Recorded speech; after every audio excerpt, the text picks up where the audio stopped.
अर्जुन पुत्र अभिमन्यु द्वारा चक्रव्यूह भेद कर दिखाए गए पराक्रम के बारे में हम सब जानते हैं, परंतु क्या सच में ऐसा था? क्या किसी वरदान के कारण उनमें इतनी शक्ति आ गई थी? वास्तव में अभिमन्यु किसके पुत्र थे, इस रहस्य को आप भी जाना चाहेंगे। महाभारत के आदि पर्व अध्याय 67 में वैशंपायन जी जन्मे जी को महाभारत काल में देवताओं और दैत्यों के जो अंशा अंधा अवतार हुए थे उनका वर्णन करते हैं। वहां अभिमन्यु के बारे में बताते हुए वैशंपायन जी कहते हैं, वर्चा नाम से विख्यात जो चंद्रमा का प्रतापी पुत्र था, वही यशस्वी अर्जुन कुमार अभिमन्यु थे। जन्मेजय उसके अवतार कार्य में चंद्रमा ने देवों से इस प्रकार कहा, मेरा पुत्र मुझे अपने प्राणों से भी अधिक प्रिय है, मैं इसे अधिक दिनों के लिए नहीं दे सकता, इसलिए मृत्युलोक में इसके रहने की कोई अवधि निश्चित कर दीजिए, फिर उस अवधि का उल्लंघन नहीं किया जा सकता।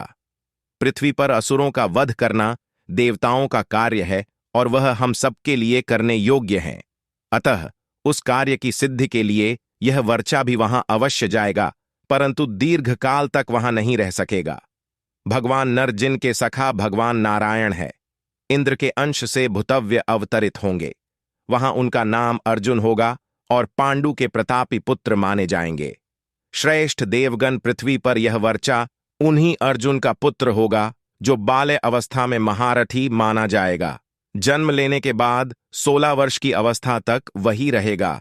इसके 16वें वर्ष में महाभारत युद्ध होगा, जिसमें आप लोगों के अंश से उत्पन्न हुए वीर पुरुष शत्रुओं का संहार करने वाला अद्भुत पराक्रम कर दिखाएंगे। देवताओं एक दिन, जबकि उस युद्ध में नर और नारायण यानी अर्जुन और श्री कृष्ण उपस्थित ना रहेंगे, उस समय शत्रु पक्ष के लोग चक्रव्यूह की रचना करके आप लोगों के साथ युद्ध करेंगे।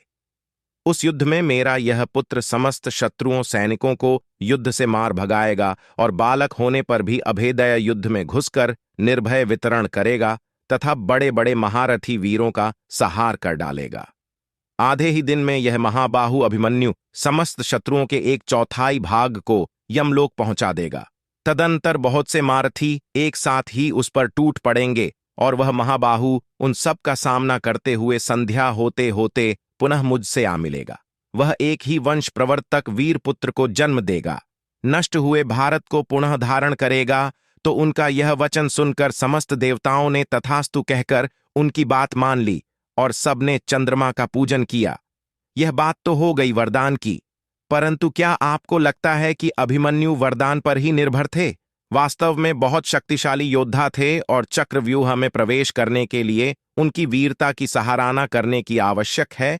एक बार हमें स्मरण रहना चाहिए, अभिमन्यु को इस वरदान की कोई जानकारी नहीं थी।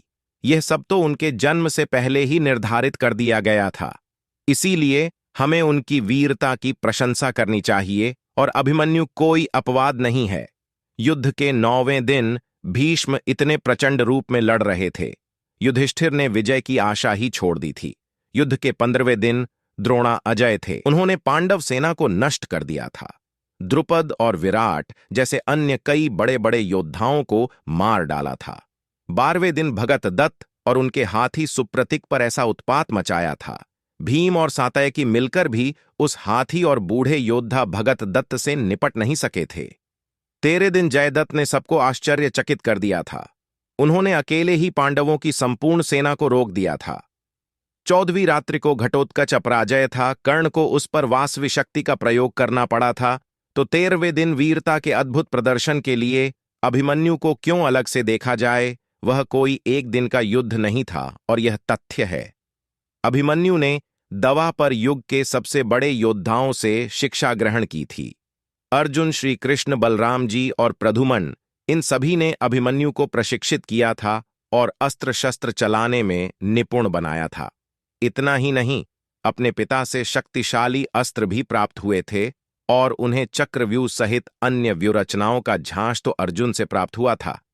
महाभारत द्रोण पर्व अध्याय 46 में गुरु द्रोण कर्ण से कहते हैं, क्या तुम्हें इस कुमार अभिमन्यु में कोई भी दुर्बलता नजर आई है? सभी दिशाओं में भी विचर रहा है। अभिमन्यु यद्यपि अपने बाणों द्वारा मेरे प्राणों को अत्यंत कष्ट दे रहा है, मुझे मूर्छित किए देता है, तथापि बारंबार मेरा हर्ष बढ़ा रहा है। रण क्षेत्र में विचरता हुआ यह सुभद्रा पुत्र मुझे अत्यंत आनंदित कर रहा है। क्रोध में भरे हुए महारथी उसकी कोई कमजोरी तक नहीं पकड़ पाए।